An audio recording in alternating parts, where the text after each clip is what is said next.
This is a quick tips and tricks video on how to blank out elements for very poor quality. So I'm going to preface this and say this is an absolute last resort for blanking out elements. If you've tried everything and exhausted everything to try and improve the mesh quality, and you still have some incredibly bad elements that are going to cause some stability in the solver, and then we can actually turn them off and blank them out to get through that. The second point there is that these elements should only be on wall boundary conditions, so we can't have them in the free stream. That would definitely be an indication that the mesh generation has gone wrong and the mesh needs to be regenerated. But I'll give you an example here. It's a real simple, basic shape where we have a curve meeting with a straight line, and you can see right in the corner there we've got some terrible elements, and these are driven by the geometry, and there's no way we can use any kind of smoothing technique to improve that. So in this case it's in an area where there's likely going to be little flow. It would be safe to actually delete these elements, especially if they're going to be causing some flow stability errors in the solver.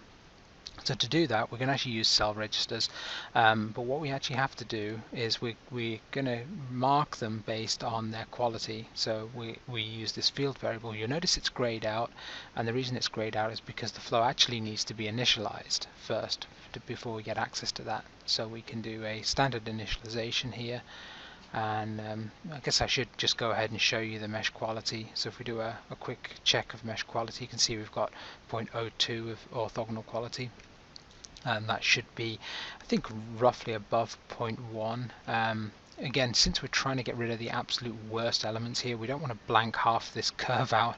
We just want to take these first couple rows off.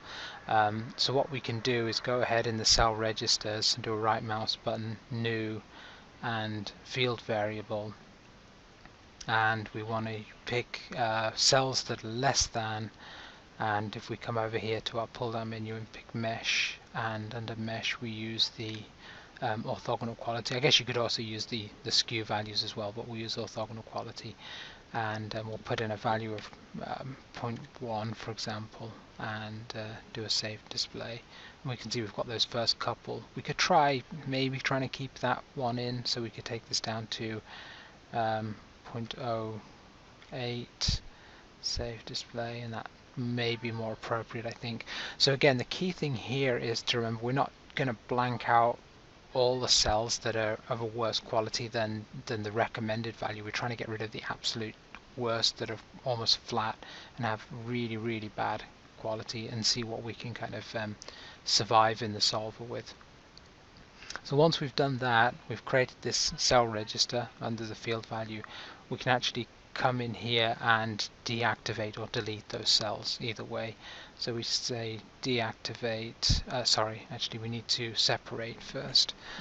So we come in and separate the cells out, and we want to separate from the solid, and the registers we're going to use is this field value. I guess I probably could have renamed it something more intuitive, but it's this field value that we've just created. And if we hit separate, now this will create two regions. We've got a solid and solid 006, and you'll notice over here in the cell zones it will create two different regions, and then we can deactivate the one that is causing us an issue, which I believe will be this 006. Or we again we can delete it, so we can come into deactivate, and we can pick the clump of bad elements that's causing us a problem.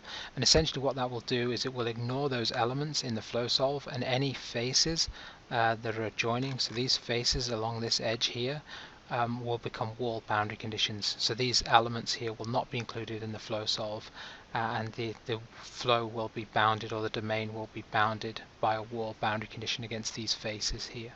So that's how we can mark elements of really bad quality if we've exhausted all other options and they happen to lie in a part of the geometry. Specifically, STL geometry is notorious for creating these kind of elements, and we just want to blank out ones that are causing some numerical instability in the solver. We can mark them and either deactivate or delete them from the solution, and we can move forward.